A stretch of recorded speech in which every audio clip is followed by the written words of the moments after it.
Algérienne démocratique et populaire. Excellences, Monsieur Moustapha Madbouli, Premier ministre de la République arabe d'Égypte.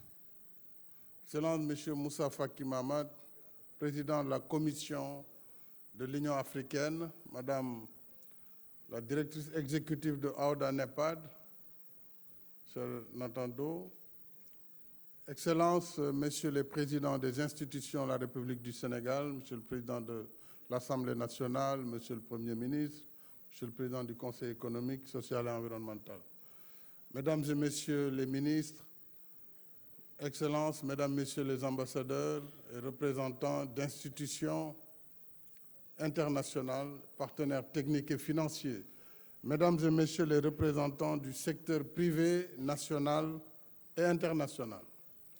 Je voudrais distinguer notre partenaire, M. Sultan Ben Sulayem, chairman de Dubai Port World, mais également tous les CEO ici présents et nos représentants d'Africa 50, cher Alain Ebobissé, le président d'Afrique Exim Bank, professeur Orama, ainsi que les distingués invités à cette rencontre du NEPAD, une rencontre bien africaine. Mesdames et messieurs, une semaine après la deuxième conférence internationale de Dakar sur l'agriculture, le Sénégal se réjouit d'accueillir ce second sommet sur le financement des infrastructures en Afrique.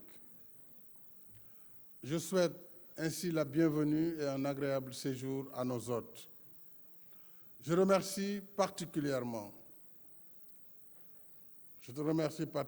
cher Paul, pour ton leadership dynamique à la tête du comité d'orientation du NEPAD.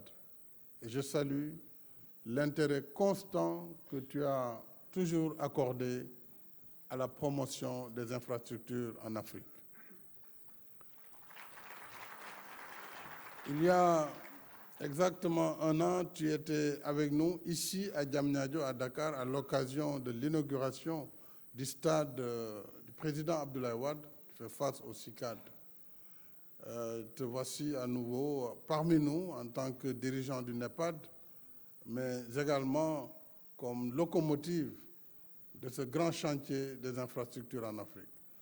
Et je remercie nos frères, les présidents Abdelmajid Tebboune d'Algérie et Abdel Fattah al-Sisi d'Égypte, d'avoir bien voulu envoyer des délégations de haut niveau représentées par leurs premiers ministres respectifs, le Premier ministre Ben Abdelrahman et Madbouli, pour vraiment donner également l'engagement de ces deux grands pays, membres fondateurs du NEPAD, pour montrer encore une fois leur détermination à faire du NEPAD une réalité de tous les instants pour les Africains.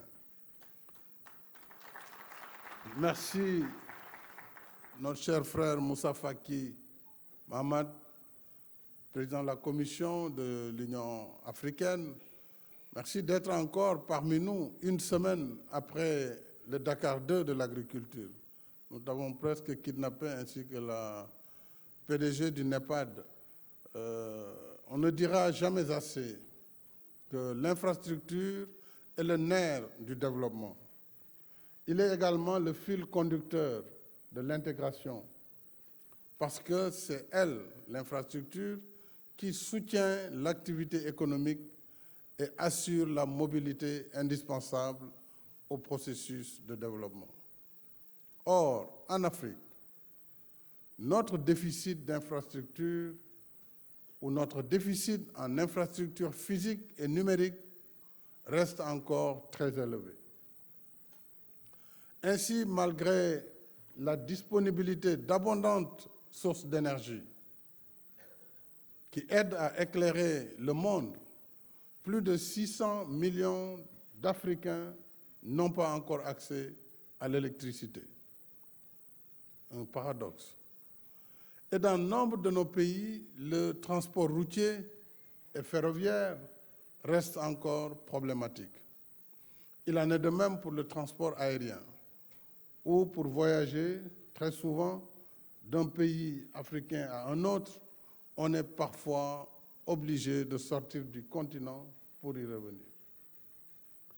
Pour les infrastructures numériques, malgré les progrès accomplis, le taux de connexion sur le continent reste encore faible, 36%, contre une moyenne mondiale de 62,5%. On pourrait multiplier les exemples. C'est pour remédier à cette situation que l'Union africaine, le NEPAD et la Banque africaine de développement ont lancé en juillet 2010 à Kampala le programme de développement des infrastructures en Afrique, le PIDA, pour stimuler la réalisation des projets d'infrastructures transfrontaliers dans les secteurs des transports, de l'énergie, de l'eau, des TIC, entre autres secteurs. 4 ans plus tard, exactement en juin 2014, nous avons tenu ici à Dakar le premier sommet sur le financement du PIDA et lancé un plan d'action prioritaire de 16 projets. Dans la même foulée, Africa 50 a été créé en tant que plateforme d'investissement dans les infrastructures pour passer de la vision à l'action. Je voudrais féliciter le CEO d'Africa 50 pour les résultats très appréciables qui ont été notés pour cette plateforme. Mais en dépit de nos difficultés structurelles et des effets de la pandémie Covid-19, il faut reconnaître que l'Afrique est en chantier.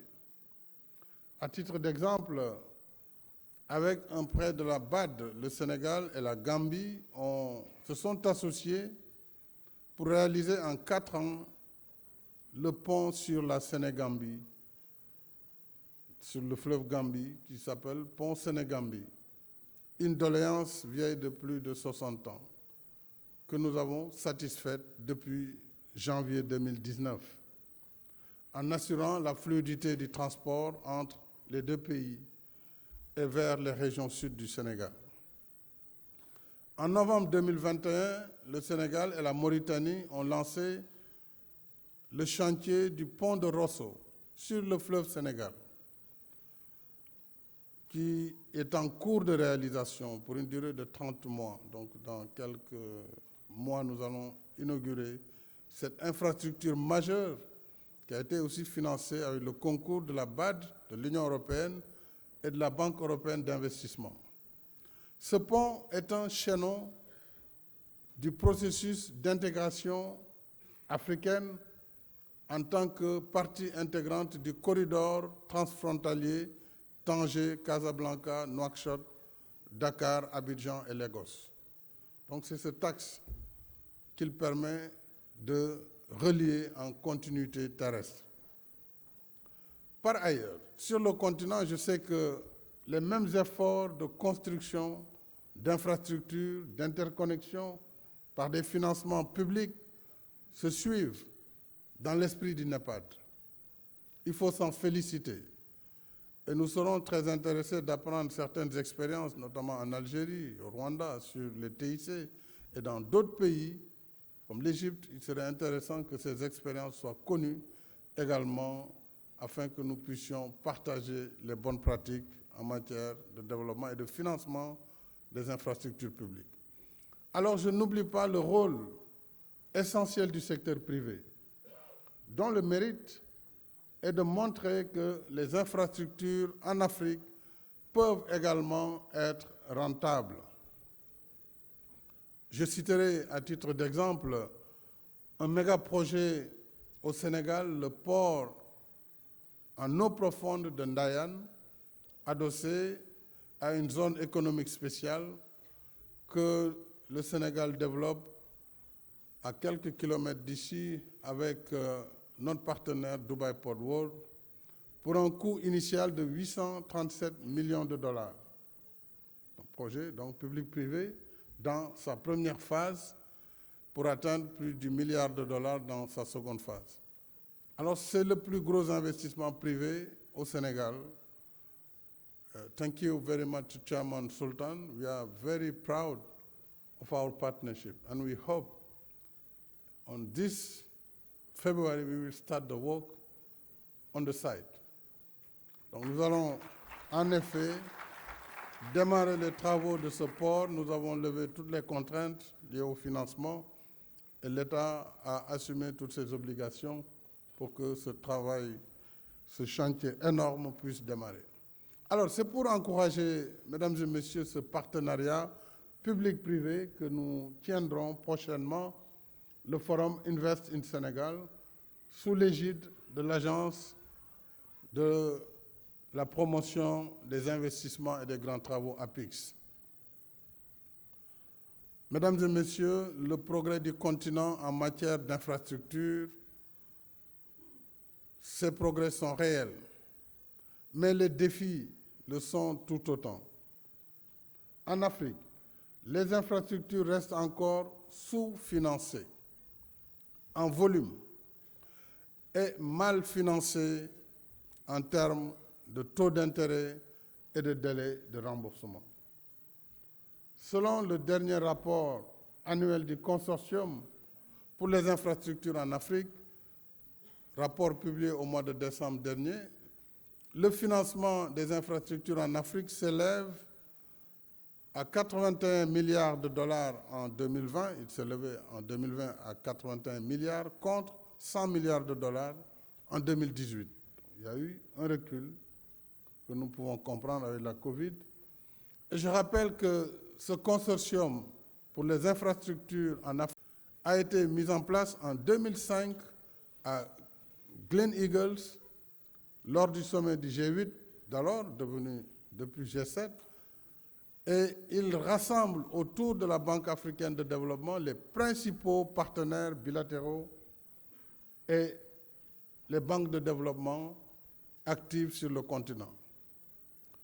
Il est vrai que, comme je l'ai rappelé, l'impact de la pandémie a freiné nos efforts sur les infrastructures, avec naturellement le ralentissement de l'activité économique et surtout la réorientation des dépenses publiques vers des urgences sanitaires et sociales. Mais même sans ces difficultés conjoncturelles, l'Afrique a toujours payé très cher ses projets à cause des taux d'intérêt élevés. Je crois que là, il nous faut engager une sérieuse discussion avec nos partenaires. En outre, pour des financements aussi lourds et des infrastructures de longue durée de vie, comme le chemin de fer, nos pays sont souvent tenus de rembourser leurs dettes dans des délais très courts. C'est là le paradoxe, à quelques exceptions près. Il faut reconnaître quand même qu'il y a encore des financements concessionnels, pas très importants en volume comparé aux besoins, mais il s'agit tout de même de saluer et de reconnaître les efforts des partenaires bilatéraux et multilatéraux qui accompagnent l'Afrique sur le financement des infrastructures lourdes.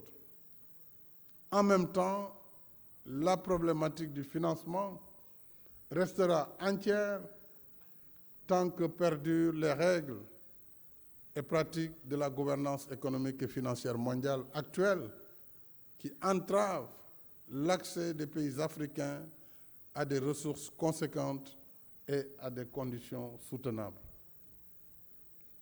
Je pense entre autres aux notations abusives de certaines agences d'évaluation et surtout à la perception du risque d'investissement en Afrique, risque toujours plus élevé, on le sait, que le risque réel. Et nous payons très cher ces assurances.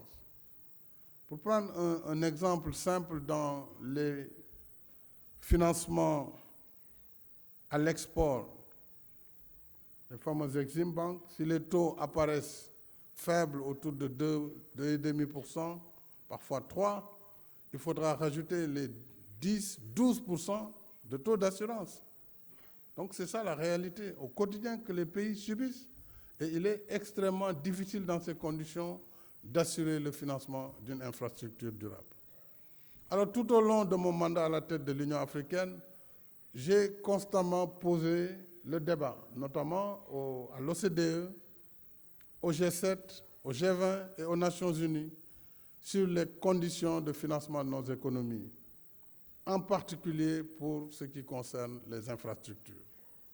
Il me semble donc important, à cette occasion du Dakar 2 sur le financement des infrastructures, que nous puissions continuer à porter le plaidoyer, et je compte sur le président Kagame, sur le président de la Commission et sur tous les leaders africains, à porter ce plaidoyer dans le cadre de nos échanges sur la réforme de l'architecture financière mondiale. Mais nous devons également relever les défis de la planification et de l'ingénierie technique et financière des projets pour les rendre bancables. Ainsi, 61% des 69 projets qui ont été cités dans le film tout à l'heure, qui constituaient le second plan d'action prioritaire du PIDA, donc 61% n'ont pas encore fait l'objet d'études de faisabilité pour être susceptibles d'attirer des investisseurs privés. Il y a donc lieu de créer une synergie entre les banques multilatérales de développement, les partenaires techniques et financiers et le fonds de préparation des projets de ODA-NEPAD pour améliorer les études de faisabilité des projets prioritaires. J'espère que la présentation de 20 projets sélectionnés dans le cadre des boardroom sessions qui vont venir après cette cérémonie pourra servir de cas d'école pour aider à lever les obstacles sur ces différentes étapes. En même temps, nous gagnerions à apprendre les uns des autres en échangeant davantage sur nos expériences respectives en matière de préparation et d'exécution, mais aussi d'exploitation des projets. C'est comme ce projet du TR qu'on vient de voir, dont je vois une polémique surprenante, un projet entièrement financé par l'État du Sénégal, en pleine propriété, qui a recruté une compagnie rompue à la tâche pour conduire dans la sécurité maximale, la sécurité des passagers de ce train, qu'on revienne toujours sur des polémiques sans lendemain, et ça aussi, quelque part, c'est ce qui freine l'Afrique. L'autoflagellation permanente. Pendant qu'on travaille pour le développement de notre continent, vous trouverez toujours des gens qui n'ont rien d'autre à faire que de peindre en noir ou en bleu ou en je ne sais quelle autre couleur les efforts qui doivent être la fierté de notre continent. Et moi, je suis convaincu que l'Afrique ne doit rien envier à personne. Nous avons tout ce qu'il faut pour faire de notre continent le plus beau continent du monde. Nous avons tout ce qu'il faut. Mais faudrait-il que notre élite, et c'est là où le bas blesse en Afrique, soit engagée dans le progrès du continent et non pas servir de caisse de résonance à des puissances perdues ou à des gens pour qui l'Afrique ne fera rien de bon. Et je pense que nous sommes là justement pour prouver le contraire. Et prouver le contraire, c'est de continuer la marche en avant de notre continent.